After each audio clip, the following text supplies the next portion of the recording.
Jonathan, Perek Hamishi.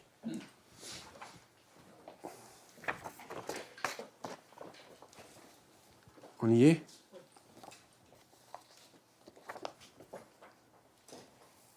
Alors je reprends. Deuxième Perek d'Avot et Mishnah 12.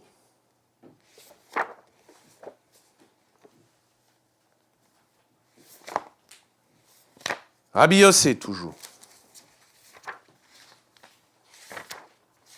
Je la relis. Je relis la troisième, je ne vais pas relire toute la Mishnah, je relis la troisième, le dernier aphorisme, la dernière partie de la Mishnah. V'chol ma'asecha yihiyu leshem shamayim. Aphorisme assez court. Que toutes tes actions, que tous tes actes soient,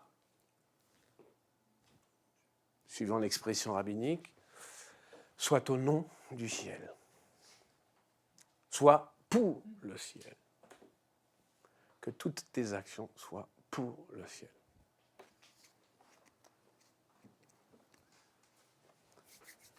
Évidemment, vous sentez bien, vous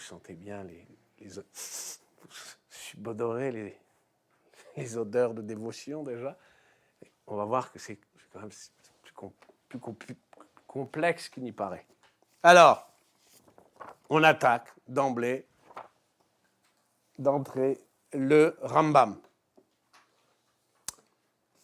Le Rambam dit sur place, Biarnu, donc il reprend à la fin de son commentaire des deux précédentes sentences, il dit Biarnu beperek hachamishi, nous avons expliqué dans le 5e chapitre, Inyan Omro, le sens de ce qu'il dit, V'chol ma'asecha yihiyu leshem shamayim, que toutes tes actions soient pour le ciel. Donc il y renvoie, Perek Hamishi. Vous l'avez, donc c'est la version de Shmuel Tiban, l'édition critique, par Gurfinkel, l'imprimé. D'accord, vous l'avez? C'est le Perek Hamishi, donc dans la traduction de Shmuel Tiban. On commence. Le titre d'abord. Parfois, ce n'est pas par snobisme, mais parfois je reviendrai à l'arabe, parce que l'hébreu n'est pas toujours très, très, très fiable. Dans le titre déjà. Be'ishtamesh ha'adam bekochot ha'nefesh litzat tachlit echad. Alors, qu'il faut traduire de l'inclinaison, c'est pour le moment la seule traduction que j'ai trouvée, l'arabe dit tasrif. De l'inclinaison, c'est incliner quelque chose vers autre chose. Inclinaison. De l'inclinaison des puissances de l'âme, Abinou, des puissances de l'âme vers une fin unique. Puissance de l'âme, entendez évidemment, dans un jargon plus contemporain, les facultés psychiques. Quwwa al-nafs. Les puissances de l'âme, les facultés psychiques. Qu'il faut orienter, la plupart des traductions disent orienter, traduisent par orientation, qu'il faille orienter toutes ces facultés de l'âme vers un but, vers une fin unique. Ça, c'est le titre. Il commence. Tzarich le Adam sheyavid kochot nafsho kulam lefi hadat. C'est pas très clair en hébreu, lefi hadat. D'abord, la traduction même de da'at, c'est behizb al-ray. C'est pas tout à fait. Disons, c'est la faculté d'opiner. certains traduisent par la raison, mais entendez donc la faculté d'opiner, c'est pas forcément, c'est pas le sechel. D'accord? Il faut qu'un homme, Yahavid Kochot, subjugue, soumette les puissances de son âme, ses facultés psychiques, Kulam, toutes, les filles Hadad, à la faculté d'opiner.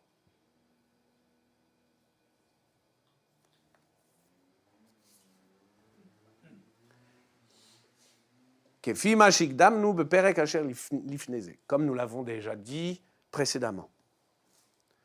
Veyasim lenegedenav tamid tachlit achat. Il devra qu'il représente à ses yeux, alors le tamid n'est pas dans l'arabe, c'est une interpolation de Shmuel Tibon, il faut qu'il représente à ses yeux une fin unique. Vehu, et c'est donc évidemment là la formule capitale, difficile à traduire en français. Shmuel Tribon la rend par les mots. Vehu asagat Hashem yitbarach kefi yecholet ha'adam rotzelomar lada'at oto. Quelle est cette fin unique? Hasagat Hashem, je traduirai, c'est pas Hasaga, enfin, en arabe c'est Idrak, et dans le guide des égarés, ce terme est fondamental. L'Idrak, c'est la meilleure traduction, c'est l'intuition, mais encore une fois, il faut entendre l'intuition dans le sens de la scolastique, c'est-à-dire le voir, l'Idrak, la perception immédiate, par opposition à la déduction. L'intuition de Dieu. Et dit comme ça, le Ramban, dans le texte, Idrak Allah. Ah, j'y peux rien. Il dit Allah tout le temps. Donc, Idrak Allah. L'intuition de Dieu. Ça, c'est Kefi yocholet à Adam. Autant qu'il peut. À savoir, la connaissance, ilm, c'est le da'at, bahu. Alors, l'arabe dit, c'est pas la connaissance de lui, comme le traduit Shmuel Timbon, la da'at auto, non, il dit la connaissance en lui, c'est-à-dire d'un peu de lui. Comprenez, d'un peu de lui. Parce qu'il n'est évidemment pas question d'une intuition totale de Dieu. Je dis Dieu, je me le permets, puisque le Rambam lui-même dit Allah. Donc bon, je ne prendrai pas de précaution cette fois. Il continue. Veyasim peulotav kulam tnuotav umnuchotav vechol dvarav meviim lezot hatachlit. Il doit faire en sorte que toutes ses actions, ses mouvements et ses repos, comme l'ensemble de ses propos, l'ensemble de ses diburim, l'ensemble de ses propos, amènent à cette fin.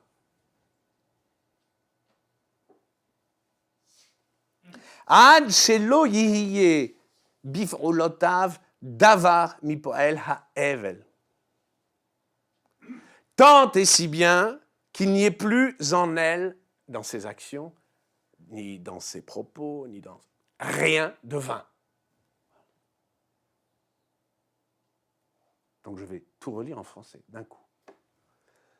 Il faut que l'homme subjugue toutes les puissances de son âme, suive l'opinion, c'est-à-dire la faculté d'opiner, et représente à ses yeux une fin unique, l'intuition de Dieu, autant qu'il peut, à savoir la connaissance en lui. Il doit faire que toutes ses actions, ses mouvements et ses repos, comme l'ensemble de ses propos, amènent à cette fin, tant et si bien qu'il n'y ait plus en elle rien de vain. Rien de vain. Ça, c'est la traduction même ? Non. L'Odor Monk n'a pas traduit les Shmona Prakim. Non, c'est une traduction personnelle de votre serviteur. Alors, qu'est-ce que vous remarquez là? Ben déjà, c'est quoi le but? Ah, il le dit clairement. Vas-y. Non, non, le but. Voilà, de quoi? Allez. Oui, peu importe. Mais c'est le but. C'est ce qu'il dit. Je veux dire, là, c'est sans. Il n'y a pas d'ambiguïté. Hein. Le Rambam est clair. Pour une fois, mais vous allez voir, ça va vite se compliquer. Moi, j'ai un problème. Oui. Vous ne voulez pas redire votre traduction là, Où? sur la connaissance en lui? Donc, cette partie-là. Il faut qu'il représente à ses yeux une fin unique, l'intuition de Dieu autant qu'il peut, savoir la connaissance en lui. J'ai traduit en lui pour dire d'un peu de lui, si vous préférez. C'est-à-dire, c'est vraiment extérieur. C'est la connaissance que lui, en tant qu'individu, A, peut saisir de, exactement. C'est pas Non, ce qu'il y non. a de Dieu en lui. Non, non, du tout. C'est pas la acidité. Non, mais c'est ça le problème. Parce que ça prête à ambiguïté. Ça... Alors, on va voir comment il... Oui. On va voir. Pour le moment, dans la mesure où il s'agit d'une tension dans l'existence de tous les instants d'un homme, eh bien, et dans l'existence et dans la pratique d'un homme, il s'agit bien sûr d'une connaissance portée vers le monde, mais dont la perspective serait Allah.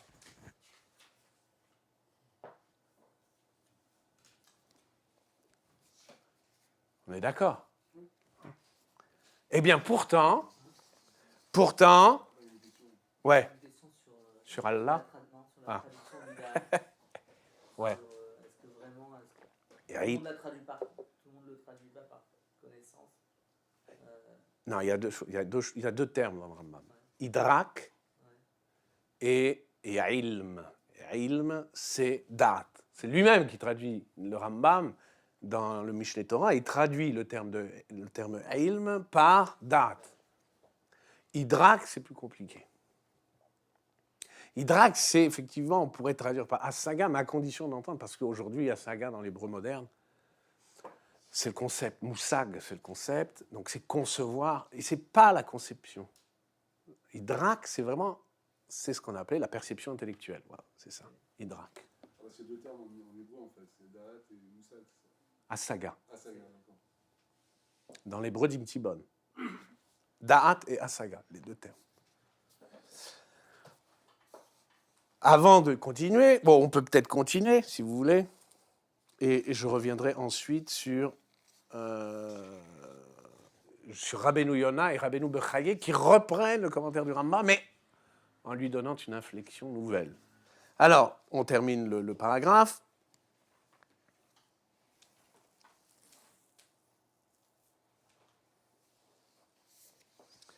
Hamashal bo, pour exemple. שישים הכוונה באכילתו ושתייתו ומשגלו ושנתו ויקיצתו ותנועתו ומנוחתו בבריות גופו לבד. Pour exemple, c'est le premier exemple qu'il donne. Il devra orienter, alors, yasim hakavana, donc orienter son intention dans l'acte de manger, dans l'acte de boire, dans l'acte de s'accoupler, dans l'acte de dormir, dans l'acte de se réveiller, dans l'acte de bouger, de se mouvoir, dans l'acte de se reposer, d'orienter son intention, donc en chacun de ces actes, vers Briout Goufo Levad, vers la santé de son corps. Donc, il ne devra manger que pour se conserver, boire que pour se conserver, etc., etc. Il ne devra viser que la santé de son corps. Il poursuit. Ve'hakavana bevriyut gufo. Et l'intention qu'il devra poursuivre en cherchant à conserver sa santé, c'est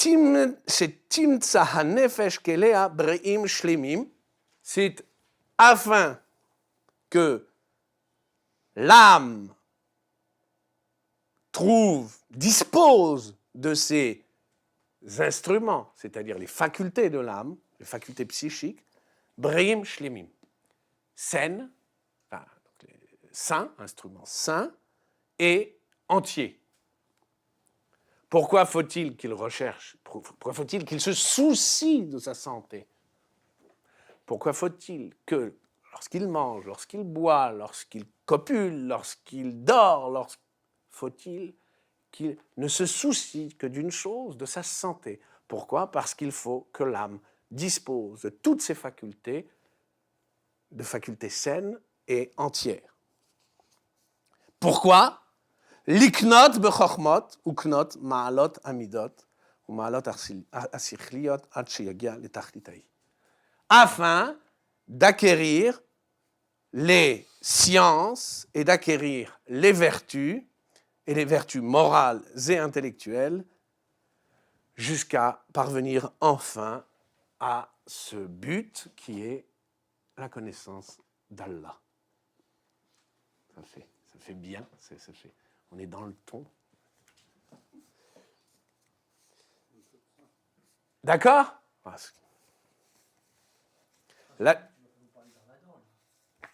Lequel? Du Ramadan ou de Tariq? Non, ni de l'un ni de l'autre. Alors, là-dessus, donc c'est très intellectuel, je veux dire très intellectualiste comme propos. Pourtant, Rabbeinu Yona et Rabbeinu Bechaye, lecteurs assidus du Rambam, reprennent son propos et lui donnent une autre inflexion. Vous allez le voir, le constater par vous-même. Je vous lis juste uniquement les phrases qui nous intéressent. Il dit, le Rabbeinu Yona par exemple, האכילה והשתייה והישיבה והקימה וההליכה והשכיבה והתשמיש והשיחה וכל צורך כגופך. Donc, tout. Boire, manger, etc., et tous les besoins corporels. יהיו כולם, écoutez bien, לעבודת בוראך. Ils seront tous pour le culte. Ils seront voués au culte de ton Créateur. Il n'y a plus question là de connaissance de Dieu. Non, le culte. Oh, les davar agorem avodato, ou à quelque chose qui t'amène à ce culte. Ça, c'est Rabbeinu Yona. Et le même, et Rabbeinu Bechaye dit lui-même, dit aussi, Tassim kol kavanotecha bechol peulotecha tachlit achat. En tous tes projets, en toutes tes intentions, en tous tes actes, tu devras n'avoir qu'un seul but, vehi, lequel est avodat Hashem, le culte divin, le culte de Dieu. Voilà. Alors là, patatras. Pourtant, tous sont censés reproduire, tous reproduisent le commentaire du Rambam. Mais là, le glissement est important, puisqu'on glisse de la connaissance de Dieu au culte.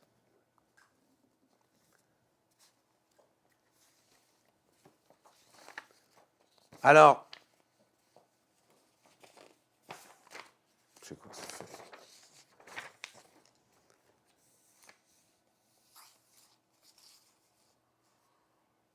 La question, c'est pourquoi cette inflexion? Pourquoi cette inflexion qu'ils opèrent, Rabbeinu Yona et Rabbeinu Bechaye, dans le commentaire du Rambam. Pourquoi substituer à la connaissance de Dieu, substituer le culte de Dieu, le service de Dieu. Vous avez une idée? Ce serait la prière. Pas seulement. Non, c'est pas la prière. Il dit, quoi que tu fasses, tu manges, tu fais pipi, tu te lèves, tu dors, tu vas au travail, tu fais de la comptabilité. Tu donnes des cours. Oh, ça, c'est un peu moins... Pense à leur communauté, là. Il dit qu'à chaque fois, ce soit une manière de rendre un culte. On a l'impression d'un prêche de rabbin. C'est quand même, c'est des lecteurs avisés, c'est pas des... C'est des- intelligent de faire ça. De quoi? D'opérer cette inflexion? D'opérer cette inflexion. Intelligent. Alors là, tu me surprends. C'est intelligent pour la communauté, pour montrer une direction, parce que c'est un manque de confiance en l'homme. Oui, ça veut dire, en gros, En gros, qu'est-ce qu'on va dire aux hommes d'être intelligents? C'est des crétins, donc autant on leur fourgue du culte. un petit peu. Oui, enfin, c'est ce que tu veux dire. Ouais. Et ça, c'est intelligent. C'est C'est la raison d'État. on fait pas confiance. C'est la raison on fait d'État. pas C'est ça qu'il veut confiance- dire. on Oui. fait pas confiance à la volonté, peut-être pas de connaître Dieu, parce que pour moi, c'est interdit de chercher à connaître Dieu. Mais, Ah, tu es un agnostique. non, connaître, mais de s'attacher à Dieu. J'aimerais préférer ce mot. Ouais. D'accord, mais t'as des problèmes avec le Rambam, mais c'est... Pour moi, c'est La communauté. on donne une direction à la communauté. Voilà. En utilisant les termes du Rambam. Parce que Donc tu veux dire ils que sont parlants. Rabbeinu Yonah et Rabbeinu Bechaye font le sale boulot. C'est-à-dire, voilà, bon...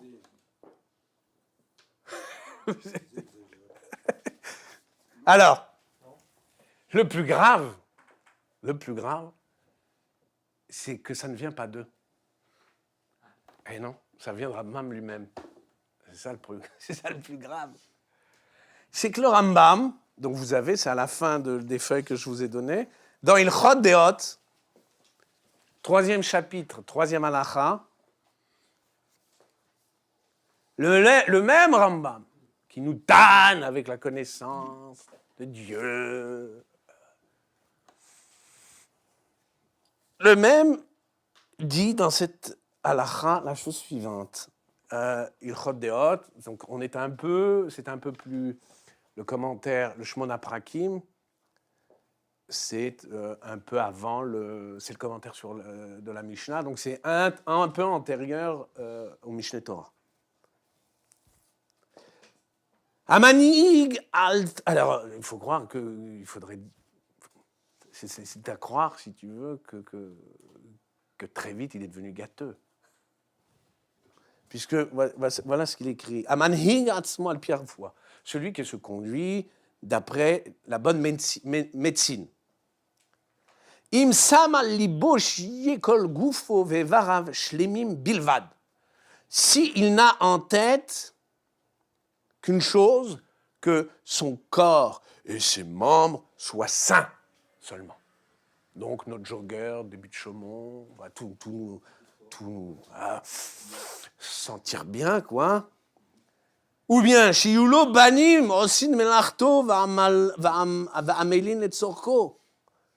Et ou bien il veut avoir des enfants pour qu'il fasse le travail à sa place et qu'il s'occupe à satisfaire ses besoins à lui, comme c'était l'usage à l'époque. Enzo derer tova, ça c'est mal. Enfin, ça n'est pas bien, plus exactement. Et là, yassim libo shiye gufo shalem v'chazak kedesh shetiye nafsho yeshara ladat et Hashem. Ah, là, on est encore conforme, c'est conforme à, du moins, à ce qu'il dit dans les Shmona Aprakim. Il devra avoir à cœur que son corps soit sain et robuste, afin que son âme soit droite et connaisse Dieu. Donc jusque-là, ça va. Et voilà comment il poursuit. Chez Yevcha, chez Yavin v'istakel b'chokhmot v'urae v'chole. Donc c'est une Mishnah c'est une halakha très connue du Rambam. Il dit, s'il est impossible que l'on comprenne quoi que ce soit, que l'on intellige quoi que ce soit, si l'on a faim, si l'on est malade, et si l'on souffre dans son corps. V'yasim al libo, shi'ilo ben, ulai yechacham v'gadol b'Israël. Je ne sais pas pourquoi il prend l'exemple du fils, mais bon. Et s'il veut avoir un fils, il faut que ce soit non pas pour en faire son domestique, mais pour espérer qu'il soit un jour un intelligent, un grand en Israël. Nimtza, si bien que Hamealech bederech zo kol yamav. Hamealech bederech zo kol yamav. Celui qui suit cette voie toute sa vie, Oved et Hashem Tamid. Voilà. Il sert.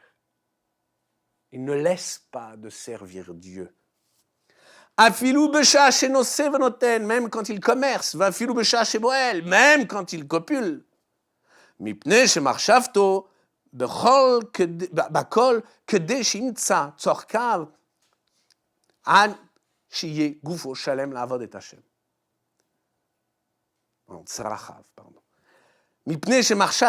Parce que son intention en tout, c'est de satisfaire ses besoins, d'avoir un corps intègre pour servir Dieu. L'avod est Hashem. Va filou b'shashu yashen, et même quand il dort, im yashen la da'at que deshtanoir da'ato alav. S'il dort afin que son esprit repose et soit plus vif, Veyanoir Goufo, que son corps se repose, que des Shelo Yechle, afin qu'il ne tombe pas malade, Velu Yuchanavod et Hashem Voucholé, parce qu'il ne peut pas servir Dieu en étant malade. Venimtset Shena Shelo Avoda le Makom Baruchu, en sorte que son sommeil, c'est déjà un culte qu'il rend à Dieu.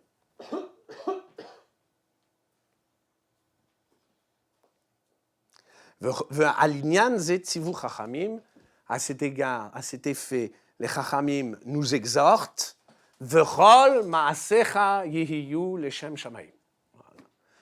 que toutes tes actions soient pour le ciel. Voilà, c'est clair, c'est le Rambam lui-même.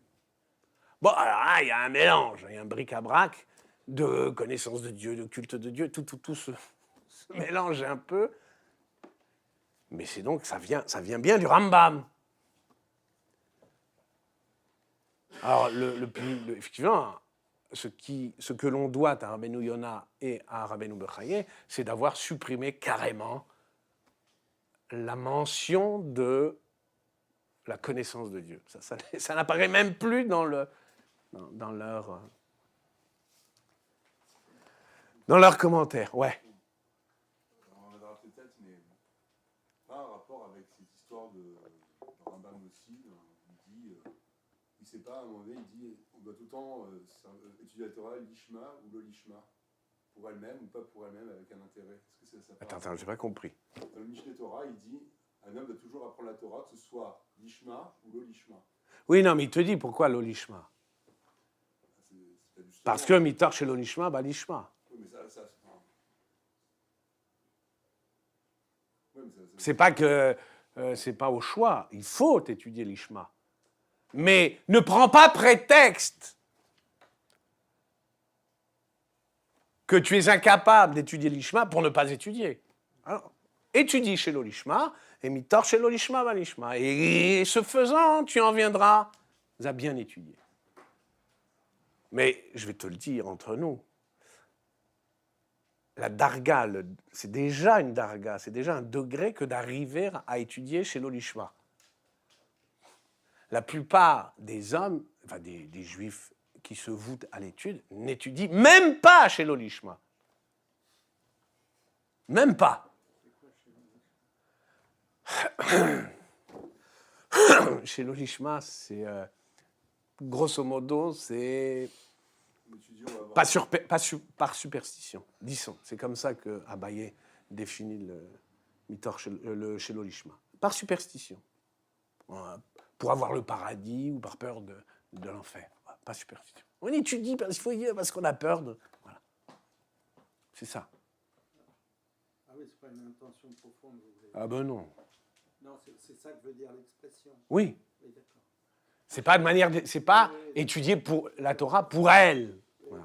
Est-ce que c'est possible d'étudier pour elle comme ça? Attends, ça c'est un autre problème. Mais pour te répondre simplement, pour te dire que je t'ai dit que c'était déjà une darga parce que la plupart des juifs qui se vouent à l'étude de la Torah, de l'étude, le font dans le but de briller, de se grandir aux yeux des hommes.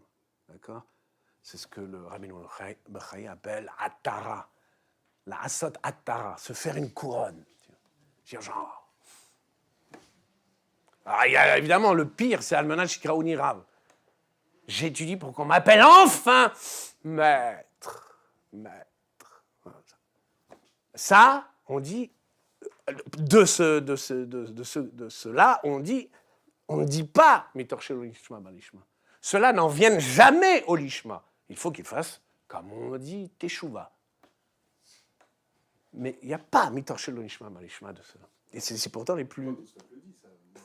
C'est lui, c'est Tosfot qui dit, Oui, justement. mais s'il le dit, c'est peut-être que... Que quoi?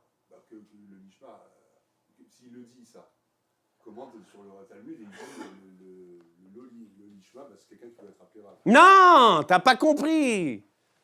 Tosfot, chez l'Olishma, dit « Ce n'est pas celui qui étudie pour être appelé maître. » Voilà, c'est pas celui-là. Quiconque étudie pour se grandir aux yeux des hommes. Alors, c'est vrai dans l'étude comme dans les universités. Surtout en médecine. Pourquoi en médecine? Oui, c'est comme ça en médecine. Bah, c'était comme ça partout, c'était comme ça un peu partout. C'est-à-dire se grandir. Magister. Mais ça, c'est pas chez l'Olishma, non.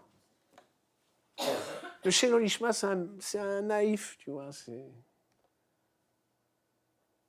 C'est la vraie, un peu benet, qui vient le soir après son travail étudier un peu, parce que faut bien, quoi. Après sa retraite.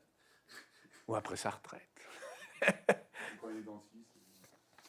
D'accord? Moi, j'ai une question Oui. tout à fait factuelle, c'est juste pour moi. Rabbeinu, Yona et Beyaye, ils ont lu Rambam dans la traduction. Ouais, des petits bonnes. Exactement. Ah bah non. Non, d'accord. Aucun ne l'a lu dans la rame.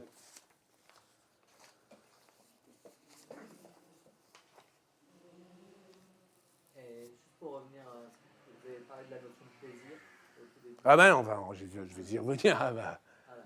dommage qu'Essuyenne ne soit pas là. Parce que... Alors, la réponse, la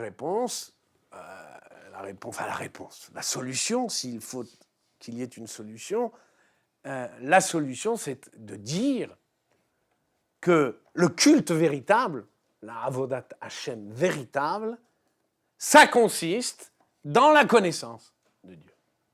C'est une réponse facile qu'il faut maintenant, évidemment, mettre à l'épreuve. Alors, il y a eu au XVIIIe siècle, et pas seulement donc chez les Juifs au temps de Paul de Tarse, puis toujours ensuite, il y a eu aussi une crise du culte en Occident chrétien, notamment au XVIIIe siècle. D'accord? Une crise culte. Il semble, si j'en crois les historiens, au XVIIIe siècle, le culte catholique était le plus répandu qu'il n'a jamais été. Même s'il y a une crise de scepticisme, etc., il n'empêche que le culte lui-même était vraiment le plus installé, était à son maximum, si je puis dire. Pourtant, il y a crise. Et il y a un livre qui a beaucoup compté à l'époque, un livre qu'on a oublié, à tort, c'est le traité des mœurs de Toussaint, qui était donc un encyclopédiste et qui a contribué à la rédaction de l'encyclopédie. Toussaint, en 1748, écrit un livre, Les mœurs, et il distingue dans ce livre, c'est le premier à le faire en ces termes, entre le culte extérieur, fait de rites, et le culte intérieur, celui du cœur, le seul, selon lui, véritable. Donc évidemment, il s'en prend au culte catholique. Il dit, ça ne vaut rien, le culte extérieur ne vaut rien, il n'y a qu'un culte qui vaille, le culte du cœur. Alors, est-ce qu'il s'agit, dans cette halakha gimel du Rambam, est-ce qu'il s'agit de la même chose? Autrement dit, est-ce qu'il s'agit, pour le Rambam, comme chez Toussaint, d'une intériorité du culte? Si le culte, le véritable culte, c'est la connaissance de Dieu, c'est donc qu'il n'y a de culte qui vaille qu'intérieur. Est-ce qu'il dit ça, le Rambam? Vous devez répondre très vite. Ben non, pourquoi? Ah, pourquoi? Ça en a avec l'intériorité. Hein? La connaissance et le cœur, c'est pas forcément la même chose. Non, mais si, plutôt. Mais... Oui, ben d'accord. Pareil, je te dirais, c'est un culte, oui, c'est un culte intérieur. C'est les kavanotes, c'est machin, etc. Mais pourquoi ça ne peut pas être un culte intériorisé seulement? Parce que tout se repose sur le Yehu Kol Maasecha Leshem Shamaim. Que tous tes actes soient pour le ciel. Les actes! Donc il y a bien du rite, voire rite. Tout est rituel, si je puis dire. Tout devient rituel. Quel que soit l'acte que j'exécute, c'est, pour ainsi dire, du moins, cela devrait être du rituel.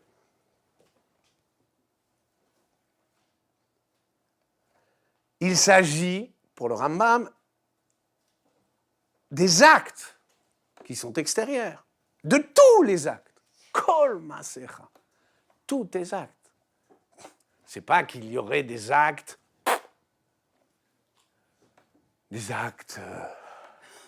insignifiants, les actes de la vie de tous les jours, et d'autres qui seraient comme ça, des actes sublimes, des actions sublimes. Non, pas du tout. Kol Maasecha, Yehiyu Kol Maasecha Leshem Shamaim. Tous tes actes.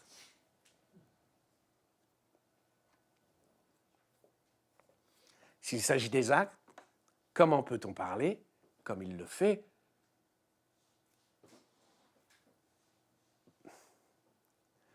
de la connaissance de Dieu?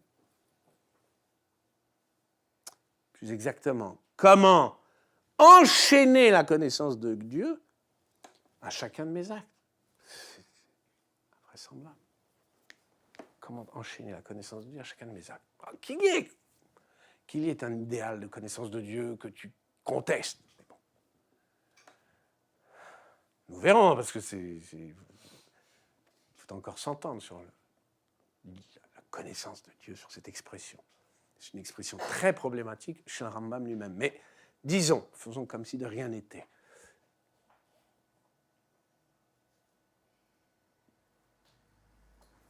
Comment enchaîner cette connaissance de Dieu à chacun de mes actes les plus triviaux? Connaître Dieu, je veux bien. Alors on peut être une sorte de théologien qui voue une grande part de son temps à la connaissance de Dieu, et puis l'autre, hein, la basse, les basses occupations. Il a fait intervenir la pensée, les kavanotes. Ouais. Il a fait intervenir le corps. Ouais. Donc on a ce transfert de la pensée au cœur et à l'action. Ouais. Par la il y a vraiment l'enchaînement qui devrait extérioriser et faire. Dis-moi, on n'est pas en train de faire des schémas dans une leçon de management. Il n'y a pas un discours, des enchaînements, cœur, truc. Tu vas mettre une flèche aussi, puis tu auras résolu le problème. C'est pareil, téphiline, tête. Ah non, alors c'est pire là. Tu fais carrément du management cœur, mystique. cœur. Ça veut dire quoi? Non, attends, alors, je sais pas, t'as pas l'air de. Est-ce qu'on parle des actes de la... Ouais, prenons concret. J'ai faim, je m'apprête à manger, à déjeuner. Ouais. Et tu vas. Et elle m'a dit connaissance de Dieu. Élévation. Hidrakallah. Je peux dire que ça te coupe l'appétit. Hein? C'est un coupe-faim. C'est à quoi? Ça veut dire quoi? Connaissance de Dieu. J'ai faim, je vais manger. J'élève le matériel. Ah non, ça y est. Akiyam était une taupe rabade. J'élève le matériel. Professeur Tournesol. C'est ridicule.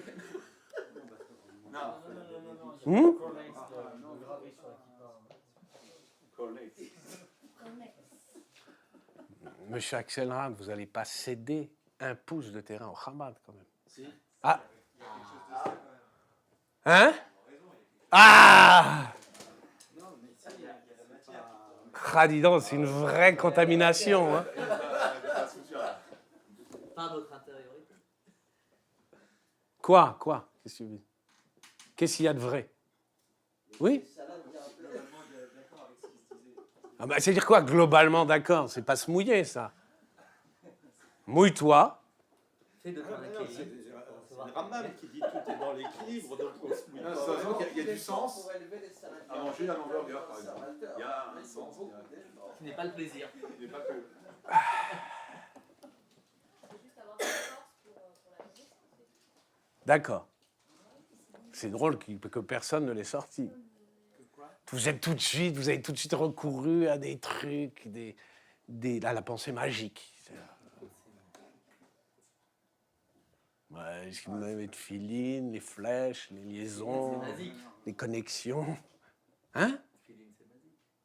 Non, magique, j'ai dit. Ah, c'est magique. C'est basique. Basique ou magique? Basique pour moi. Ah bah d'accord. Bon. Tant que c'est pas magique. C'est tout. C'est vrai que la réponse pour le moment, celle du Rambam en tout cas, c'est de dire oui, ben, je mange pour me tenir en bonne santé et me consacrer à l'étude. En ce sens, manger, c'est conforme à cette fin dernière, tachlit, cette fin dernière, cette fin unique, comme dit le Rambam. Il ne parle pas de fin dernière, c'est l'hébreu de Shlonim Sibon qui parle de fin dernière, tachlit, ça signifie fin dernière. Lui parle de fin unique. Fin unique. Alors, manger pour se tenir en forme et afin de mieux étudier. Voilà, ça, dit le Rambam, ça, c'est se conformer à cette fin dernière qui s'appelle la connaissance. Et là, Quel problème? non, mais quel est le problème?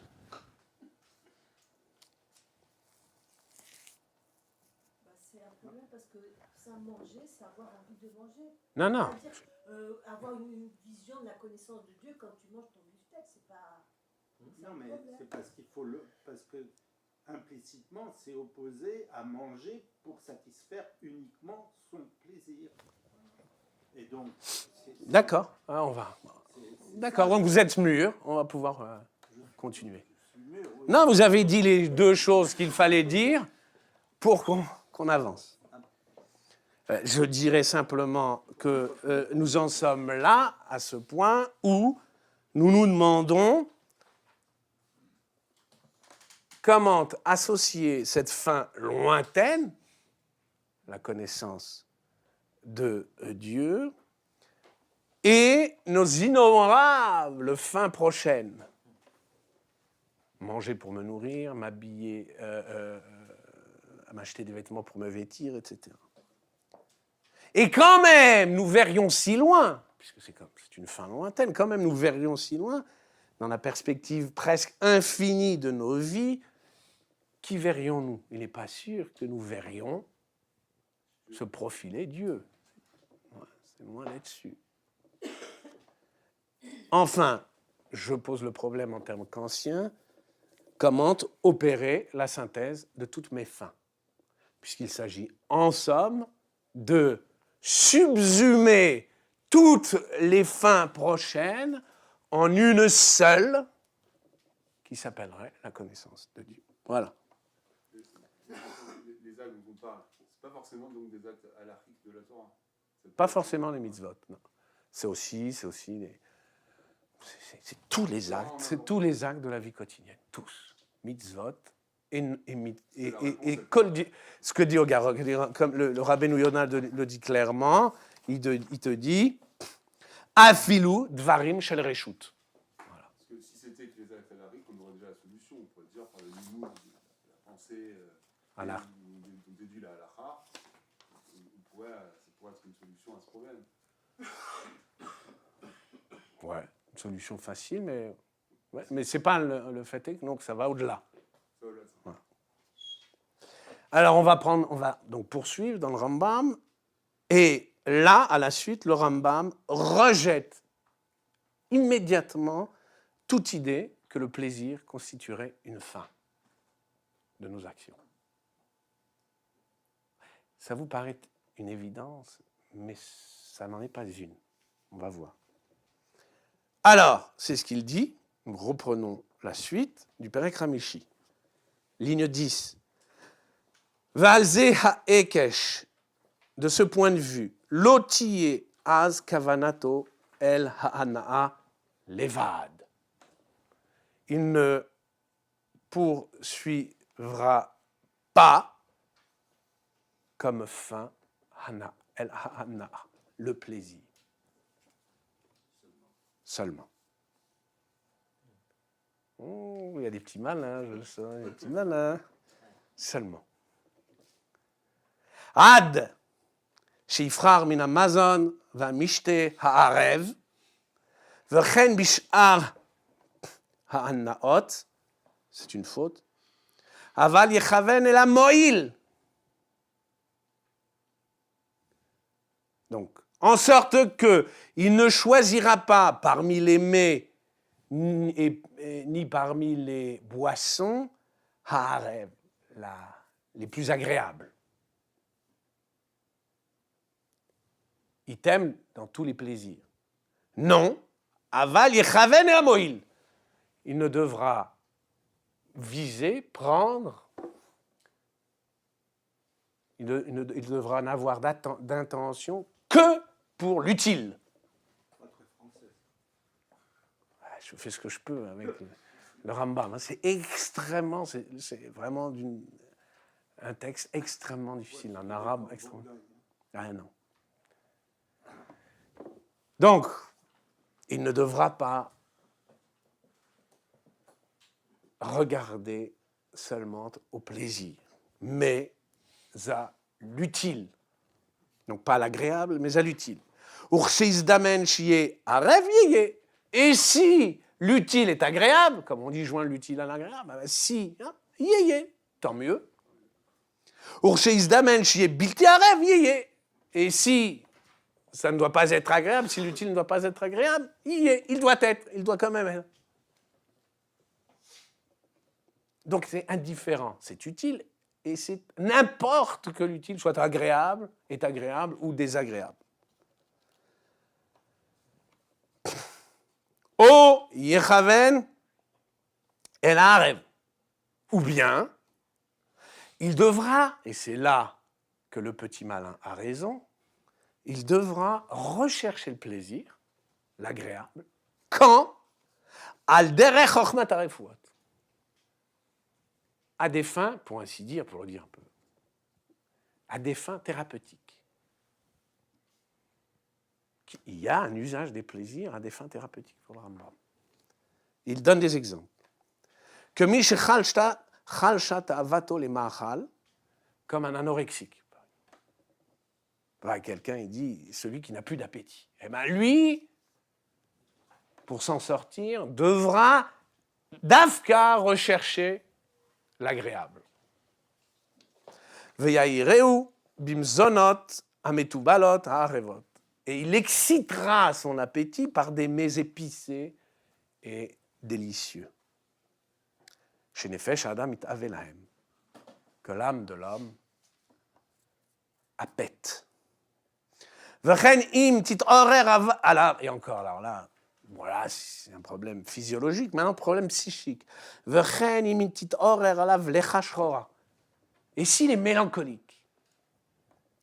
S'il est mélancolique, il y a sira, il devra dissiper sa mélancolie, bishmiat anigunim, en écoutant des chants, ou beminezemer, la musique, vatiul beginot vabinyanim hannaim, il se promènera dans les jardins et dans de belles bâtisses, vchevrat atsurant ayafot, et dans la compagnie de gens, de belles gens, enfin de belles choses, de belles tsurot ayafot, c'est pas très clair, mais disons belles choses. Le kayot c'est basé, etc.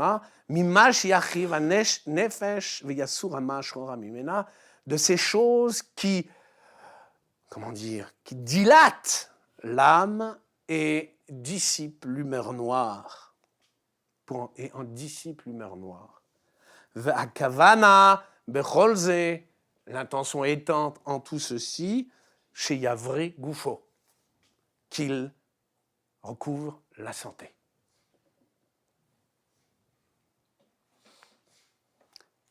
Et il enchaîne tout de suite.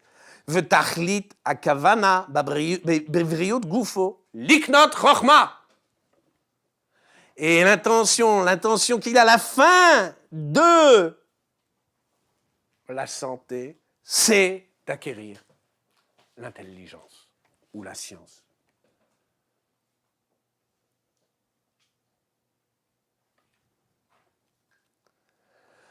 V'chen keshit asek biknot amamon.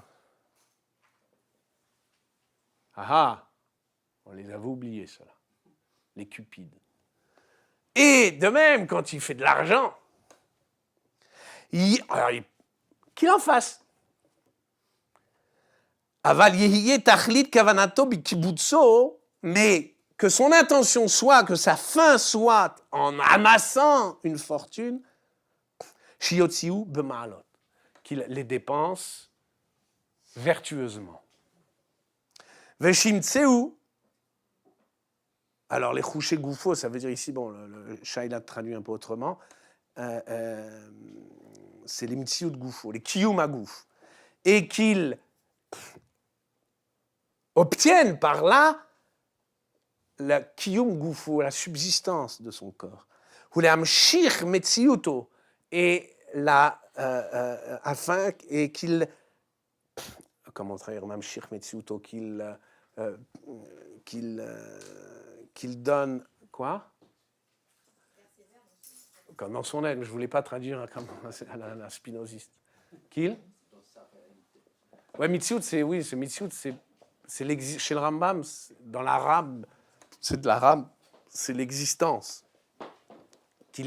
Que son existence dure, qu'il y ait durée de son existence. Ad sheyasig v'yeda me'Hashem ma she'efshar leda'ato. Jusqu'à ce qu'enfin, ils perçoivent et sachent, connaissent quelque chose, mais Hachem, quelque chose de Dieu, Mashevchar, autant qu'il peut. Donc, première chose, Rambam écarte l'idée suivant laquelle le plaisir pourrait constituer une fin des actions humaines.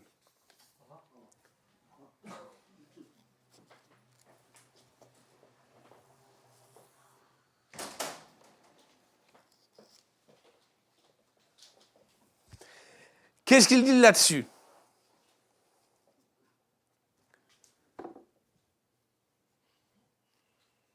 il poursuit et il dit Valzaikesh, toujours de ce point de vue. Yesh in melechet al-refuat. La médecine constitue, à cet effet, la médecine constitue mavo gadol me'od b'ma'alot ou bidat Hashem. Une propédeutique à la vertu, ou vidiat Hashem, et à la connaissance de Dieu. La médecine. Ou veut agia el hatzlacha, et pour l'accès à la hatzlacha amitit, à la véritable félicité. V'yeli muda ou vakashata avoda min avodat agdolot. Et pourtant, il n'était pas médecin à cette époque encore. Il l'est devenu plus tard.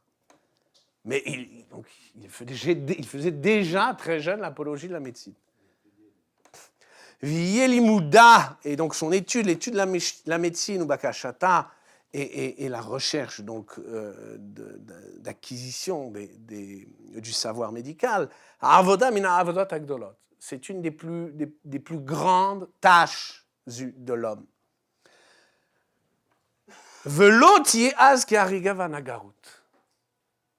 Et alors, ça n'est plus comme la hariga et la nagarut, comme le tissage, ni comme la menuiserie. Donc ce n'est pas un art, un métier comme un autre, c'est un métier qui sert aussi de propédeutique. Et il va te dire pourquoi. Immédiatement. Qui va neshaer peulotenu. Car par la médecine, nous évaluons, alors je sais que depuis des jours, l'évaluation a très mauvaise presse à l'Institut, mais c'est pourtant le terme qu'il emploie, neshaer, va neshaer. Par la médecine, on évalue nos actions, v'yashuvu peulot enoshiot meviot el amalot la'amitiot, afin que les actions humaines en viennent aux vertus et aux vérités. Il y a une expression dans Deot, toujours, où il parle de l'évaluation, c'est dans le premier chapitre, Halakha 4. Le Rambam dit là-bas, pour que vous ayez en tête, parce que vraiment c'est le lachon même du Rambam, Mishneh Torah, c'est donc écrit, rédigé en hébreu, donc c'est bien l'hébreu du Rambam. Rambam dit, Tzivu Chachamim Arishonim, les premiers Chachamim nous ont exhorté, Sheye Adam Sham Deotav Tamid, qu'un homme doive Sham, Shuma, c'est faire l'estimation de ses caractères, toujours, en permanence, ou Meshaer Otam, et il doit les évaluer, ou Mechaven Otam Bederech HaEmtsaït, afin de pouvoir les orienter sur la voie médiane. Donc, il y a l'idée de Shuma et de Shi'ur. Il y a l'idée d'évaluation, d'estimation de tous les actes, non seulement les actes, mais encore de tous les caractères d'un homme. Faire sa propre évaluation. C'est un terme technique, hein, Shuma et Shi'ur, c'est un terme technique, c'est un terme de droit. L'homme doit pouvoir faire sa propre estimation.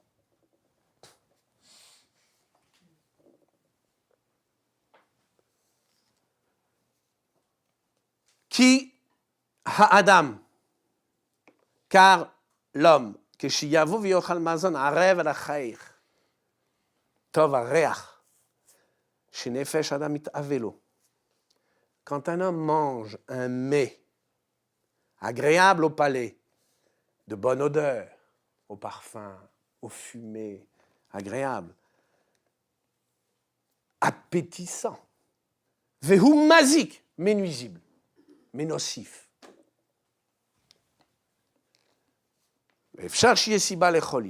Caché, susceptible d'entraîner une maladie grave, voire la mort subite. il dit, là, zé, ou vehemot, etzli shavim. Lui et les bêtes sont pour moi égaux.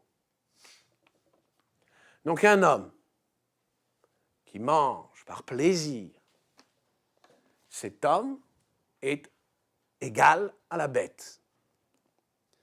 Ve'en ze po'el ha'adam, mais asher hu adam. Et son action n'est pas une action humaine en tant qu'il est homme, puisque il est dans une égalité avec la bête.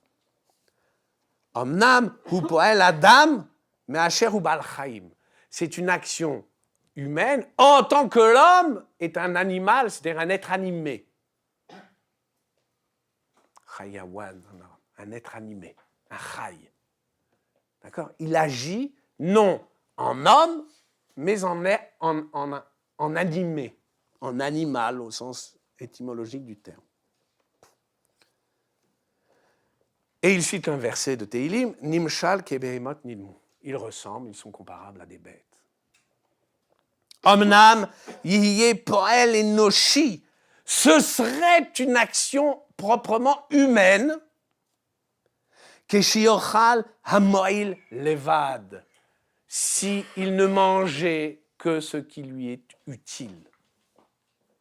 Enfin, entendez, plus exactement, que s'il choisissait de manger que ce qui lui est utile, n'importe que c'est agréable ou non.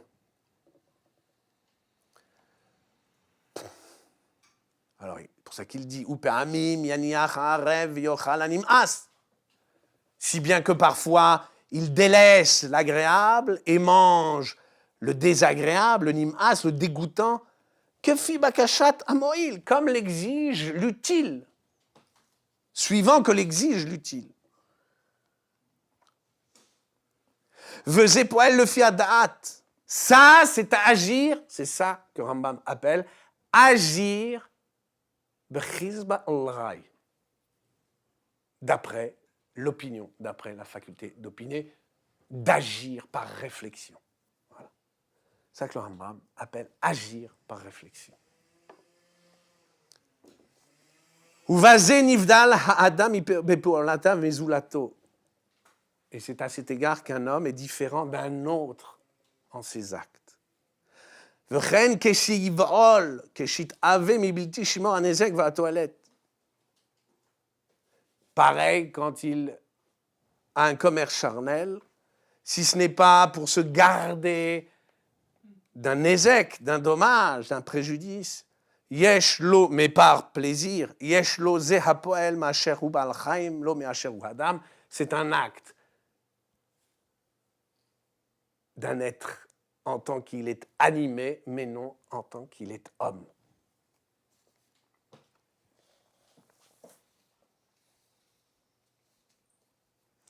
En somme, ce que dit le Rambam ici, c'est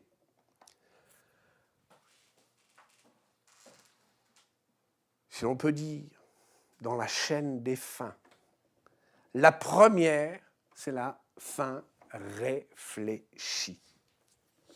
La première fin réfléchie, c'est, nous dit le Rambam, l'utile.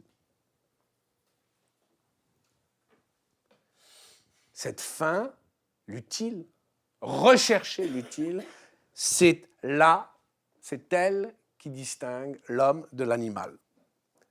L'animal n'agissant que par une impulsion immédiate vers le plaisir ou par une répulsion immédiate pour la souffrance. Impulsion, répulsion. Ça, c'est l'animal. Donc, rechercher le plaisir sans réfléchir, c'est agir en animal, c'est agir impulsivement. Fuir la souffrance sans réfléchir, c'est agir en animal répulsivement. Cette propédeutique à la réflexion, c'est-à-dire à ce que le Rambam appelle l'évaluation des actes, ça, cette propédeutique, c'est la médecine.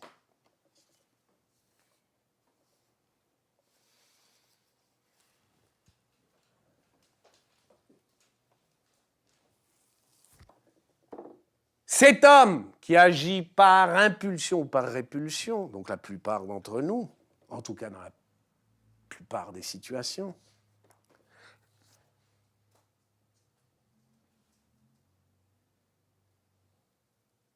il en vient, cet homme, alors, pas l'homme animal, mais l'homme de la médecine, enfin celui qui se conforme aux prescriptions de la médecine.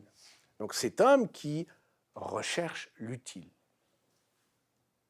la brioute, la santé, le jogger. Le jogger, l'homme contemporain, sait se restreindre, d'accord ? Il entretient, il s'entretient, d'accord ? Est-ce que cet homme, demande Rambam, donc cet homme qui se conforme aux prescriptions de la médecine, est-ce que cet homme est un homme moral ? Rambam dit non, ce n'est pas encore l'homme moral. C'est ce qu'il dit par la suite. Vevshar shetiye anhagato kula lefi hamoil. Il se pourrait même que cet homme se conforme tout entier aux prescriptions de l'utile. Et là, shiyasim tachlito briut gufo veshlemuto minacholaim levad, ne poursuivant d'autres fins que la santé et la conservation loin des maladies. Nous poursuivons. Rambam dit En ze chassid. Alors, quand Rambam dit, c'est Shoin Tiban qui ne traduit pas chassid, le Rambam dit dans l'arabe fadil, fadil, ça veut dire c'est l'homme moral. Ce n'est pas un homme moral. C'est un homme déjà. Rambam nous a dit qu'il agissait en homme et non seulement en animé, en animal. Parce que c'est un homme réfléchi. Il réfléchit à l'utile. Il ne cède pas à ses impulsions, ni même à ses répulsions. Il agit avec réflexion. Est-ce qu'il est un homme moral pour autant ? Rambam dit non, en aucun cas. Ce n'est pas un homme moral, parce qu'il se donne, il s'assigne pour fin l'utile. L'homme qui s'assigne pour fin l'utile n'est pas un homme, un être moral. Rambam va plus loin. Il dit, tiens, pourquoi ? Rambam dit, Ki que Moshe bachar ze hanaat abriut, bachar ze haacher, hanaat amachal, ou hanaat amishgal. Parce qu'il recherche la jouissance de la santé, comme d'autres recherchent la jouissance de la chair et la volupté. Extraordinaire. On pourrait croire qu'il est... Ah non, mais c'est déjà c'est l'anglo-saxon. Il est déjà réfléchi. Oui. Alors, je vais montrer que ça va être épicure, effectivement. C'est effectivement la morale épicurienne. Il dit, non.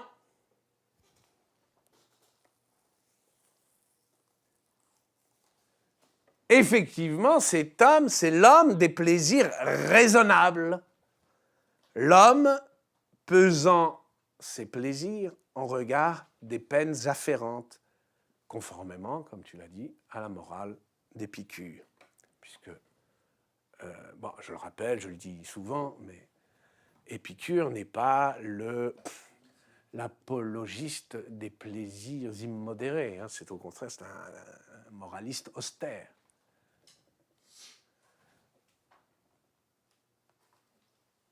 Rambam dit que c'est un homme dont les actes, je cite, c'est la suite,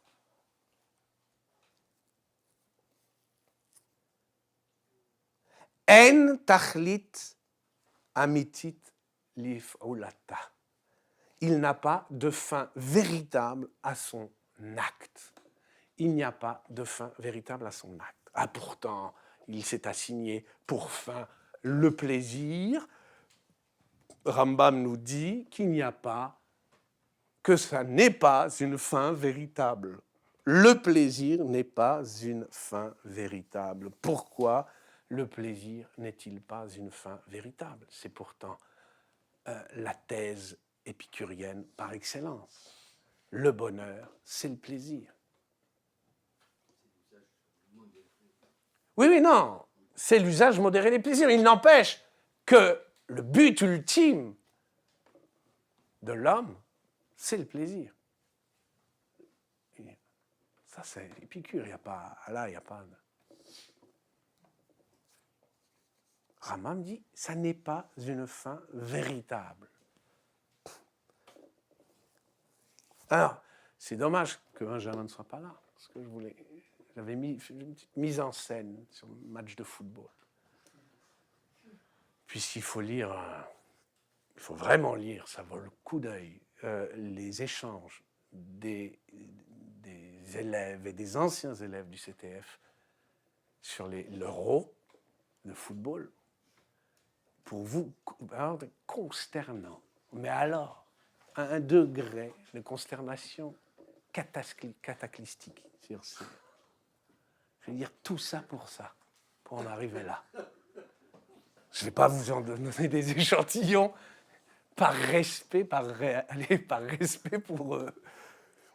Mais je me dis, je vais faire je vais imaginer un échange, une sorte de dialogue platonicien entre moi, par exemple, et un de mes élèves qui regarde un match de football, par exemple Benjamin. Par exemple, à tout hasard. Alors je lui demande, que faites-vous, jeune homme? Il me répond, je regarde un match de football. Ça arrive. À quelle fin? Pour le plaisir. Le pur plaisir. Qu'entendez-vous, jeune homme, par pur plaisir? J'entends que ce n'est pas un plaisir utile, comme celui que l'on peut prendre au travail. On peut travailler et prendre plaisir à son travail. Non, là, c'est un plaisir pur. Match de foot. Vous voyez l'état, quand même, mental où sont tombés... C'est un plaisir pur comme l'art. Puisque l'art, dit-on, est inutile. Je réponds, je rétorque, vous voulez dire un plaisir absolu. En quelque sorte, le plaisir pour le plaisir. J'en viens. Je voulais qu'il le fasse, l'échange. Je suis obligé de le faire pour lui. Mais au fond, j'en sais quelque chose, parce que moi-même, je regardais les matchs de football. C'est un plaisir pour le plaisir. On croit, c'est du moins ce qu'on va rétorquer.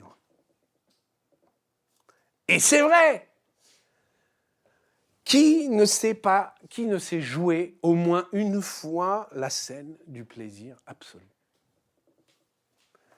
Qui n'a pas tendance en secret à regarder le plaisir comme le bout du bout? Qui, au fond? Je t'interromps, je te demande. Il faut être franc. Quoi. On a beau faire l'intelligent, on a beau faire la...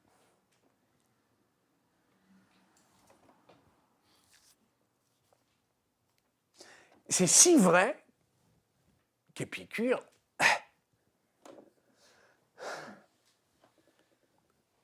contre les platonistes extatiques, Épicure, c'était l'homme du bon sens. Mais non, enfin, arrêtez quand même, il suffit de regarder les hommes, de les entendre meugler. C'est quand même le plaisir, le bout du bout.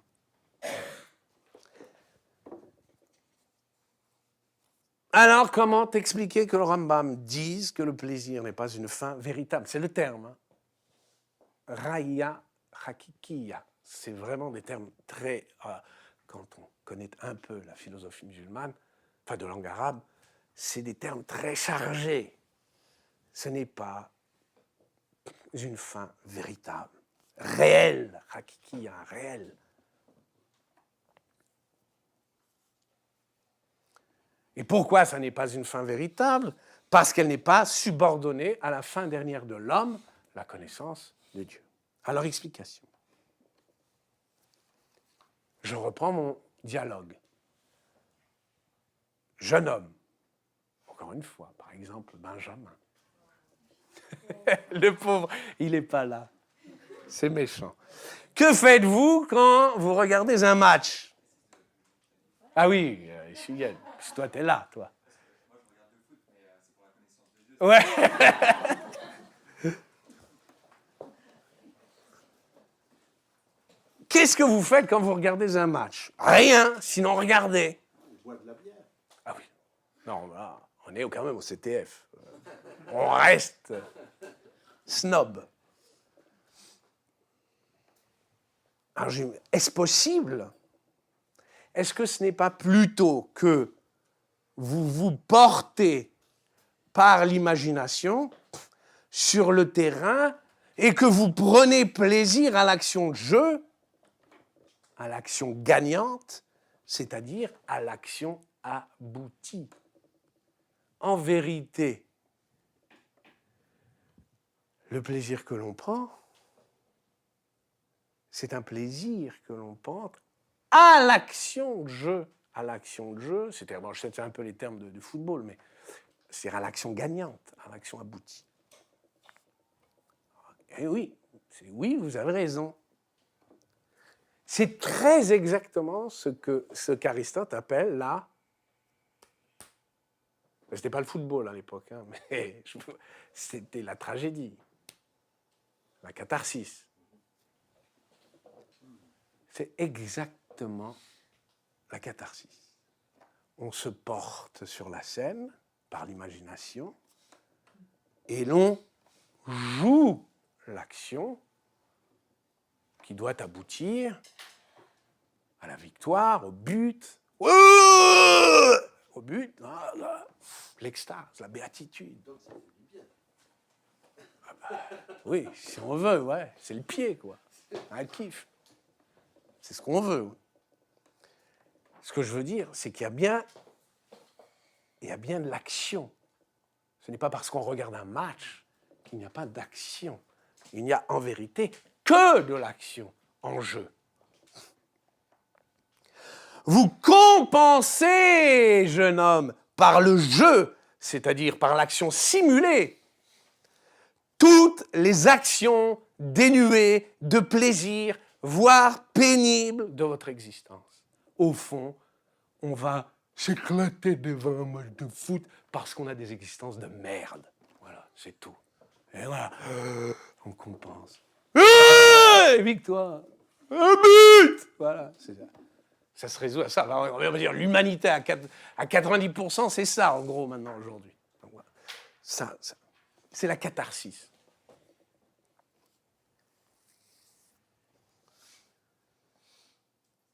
Force vous est donc de reconnaître que tout plaisir, au lieu d'en être l'aboutissement, accompagne l'action aboutie.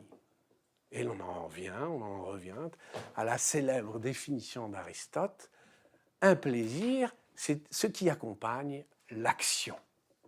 Autrement dit, et vous savez bien que Rambam a toujours Aristote dans le fond de l'oreille, autrement dit, tout plaisir est seulement incident. L'aboutissement d'une action, ce n'est pas le plaisir. Le plaisir accompagne cette action, aboutit. Mais il n'en est pas l'aboutissement. Le problème, c'est que ce plaisir nous aveugle. Et nous ne voyons même plus quel est l'aboutissement de cette action. Nous ne faisons qu'éprouver le plaisir. Ouais, voilà. Si bien qu'on est aveuglé par le plaisir, on ne voit plus. D'ordinaire, nous sommes aveuglés sur la fin de nos actions par l'éclat du plaisir qui les accompagne. Pour le Rambam, il s'agit d'y voir clair.